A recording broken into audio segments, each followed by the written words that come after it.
കൊള്ളയ്ക്ക് കൂട്ടാര്.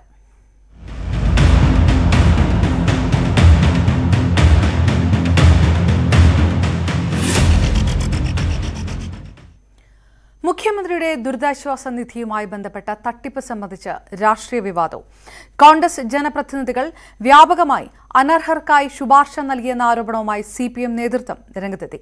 ഇതിനിടെ അനർഹനെന്ന് വിജിലൻസ് കണ്ടെത്തിയ വടക്കൻ പറവൂർ സ്വദേശിക്ക് പ്രതിപക്ഷ നേതാവ് നൽകിയ ശുപാർശ കത്തും പുറത്തുവന്നു.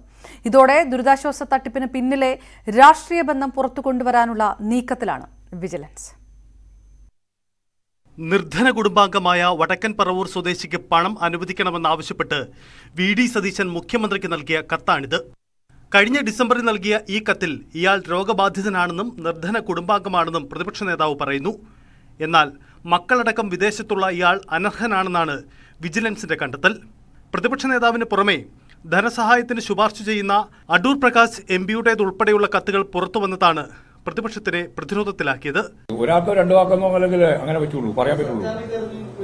സർക്കാരിന്റെ വീഴ്ച എന്ന് പറയുന്നത് സർക്കാരിന്റെ മുമ്പിലേക്ക് വരുന്ന രേഖ വെച്ച് ആ രേഖയെ അടിസ്ഥാനപ്പെടുത്തിയിട്ടല്ലേ അത് MPമാര് സർട്ടിഫൈ ചെയ്യുമ്പോൾ ആ രേഖയുടെ മേലെ എന്തെങ്കിലും വേറെ നിലപാട് സ്വീകരിക്കേണ്ടിയുണ്ടോ? അപ്പോൾ അത് 1 or 2 ആണെന്ന് മനസ്സിലാക്കാം. അങ്ങനെയല്ല 10, 15, 16 ഒക്കെയാണ് വരുന്നത്. അതാ പ്രശ്നം. അത് ഏജൻസി തന്നെ വർക്ക് ചെയ്യാണ്. കോൺഗ്രസിന്റെ പ്രമുഖ വക്താക്കളാണ് അതിൽ ഏജൻസിയായിട്ട് പ്രവർത്തിച്ചത്. അവരുടെ മൊബൈൽ ഫോൺ ഉൾപ്പെടെ കൊടുത്തുകൊണ്ടാണ് അത് നടത്തിയിട്ടുള്ളത് എന്ന് ഇപ്പോൾ പുറത്തു വന്നിട്ടുണ്ട്. ദുരിതാശ്വാസ നിധി തട്ടിപ്പിൽ സർക്കാരിനെതിരെ നിലപാട് ഘടിപ്പിക്കുന്ന പ്രതിപക്ഷ നീക്കത്തിന്റെ മുനയൊടിക്കുന്നതാണ് പുറത്തുവന്ന പുതിയ തെളിവുകൾ. അതേസമയം ജനപ്രതിനിധികൾ ശുപാർശകൾ നൽകുന്നത് പുതുമയല്ലെന്നും സർക്കാർ സംവിധാനങ്ങളാണ് അനർഹരെ കണ്ടെത്തേണ്ടത് എന്നതുമാണ് പ്രതിപക്ഷത്തിന്റെ വിശദീകരണം. ഇതിനിടെ തട്ടിപ്പിന് പിന്നിലെ രാഷ്ട്രീയ ബന്ധം കൂടുതൽ പുറത്തു കൊണ്ടുവരാനുള്ള ശ്രമത്തിലാണ് വിജിലൻസ്. ന്യൂസ് 18 തിരുവനന്തപുരം.